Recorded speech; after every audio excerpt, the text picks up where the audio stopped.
Hi, and welcome to Norsevember. This is Elizabeth. I'm Christian, or Miles Cameron, and we usually do writing fighting, but today we're going to do a bunch of Viking or Norse weapons and talk a little about that period. So it may surprise some of you that the basic weapon of the Viking or Norse is not the sword or the axe, it's the spear. And the reason that Beowulf refers to spear thanes is that this is the primary weapon. So I just want to talk briefly about the round shield and the spear, because for about 3,000 years, this is a standard weapons kit. And it's a very good weapons kit. It's very flexible.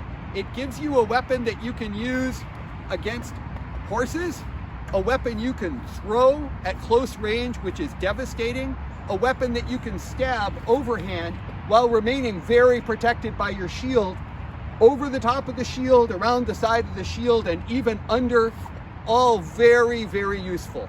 So the spear is the king of the Norse weapons kit.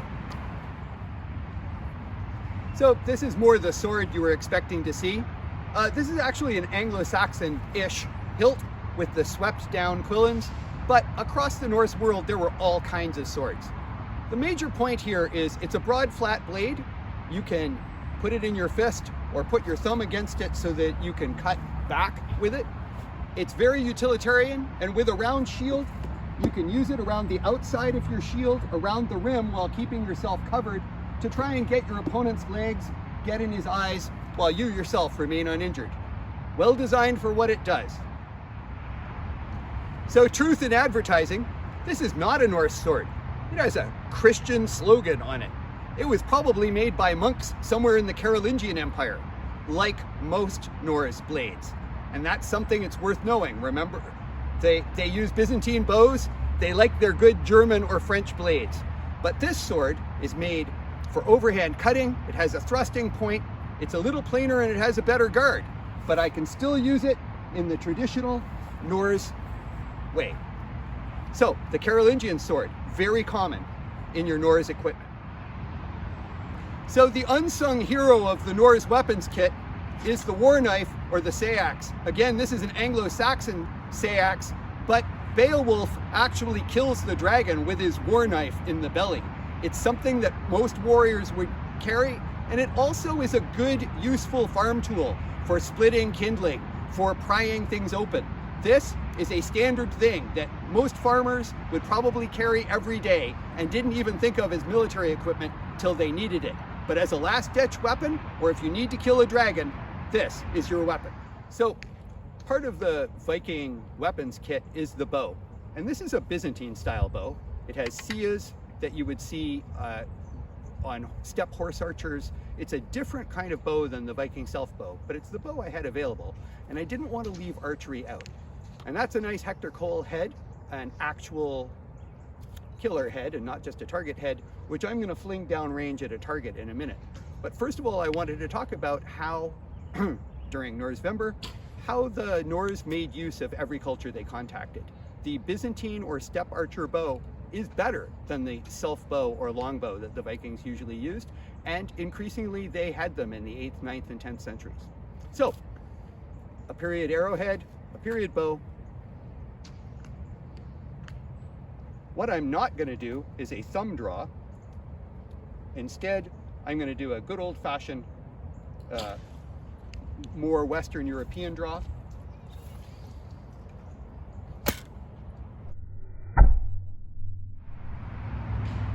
Last weapon we're going to look at today, the axe. This is actually an 11th century Hungarian axe, but we're going to use it as our exemplar. Of course, we're all familiar in fantasy and in historical with the axe as a weapon, and it has huge advantages as a big sweeping cut. This upper piece can be used for thrusting. There's many things you can do with an axe, but it has serious disadvantages. So the axe seems like a fantastic weapon. The problem is that I don't have a shield when I use this axe. Sure, I could use it one-handed, but that gives away the reach and the sheer terror, and this is a morale weapon. So with Elizabeth's help, we will now show you what can go wrong for the axeman. So I basically have one shot. And if it doesn't work, That is the spear in my chest. And that shield is the main reason that a Norse warrior can defend themselves. Because wherever I put this, if I don't get the first one in, I eat the spear. And that's why you can go through a lot of axemen.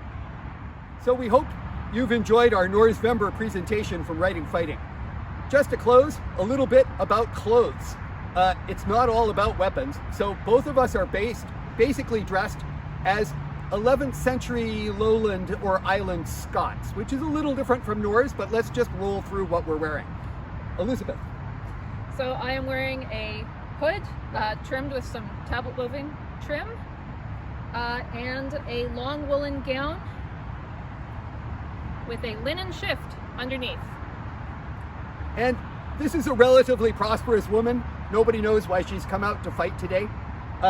I'm representing a relatively prosperous man who's just not wearing his mail because I didn't feel like putting it on this morning. I'm wearing a wool gown that is slightly fitted and fitted down here. It's based on finds in Iceland from the 14th century, but we think it's still what they were wearing in the Hebrides in the 11th century.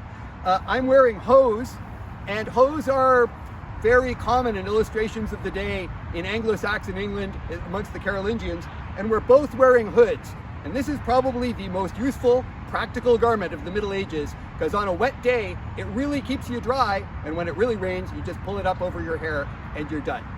So we hope you've enjoyed our Norsevember presentation, and we'll see you again next week on Writing Fighting.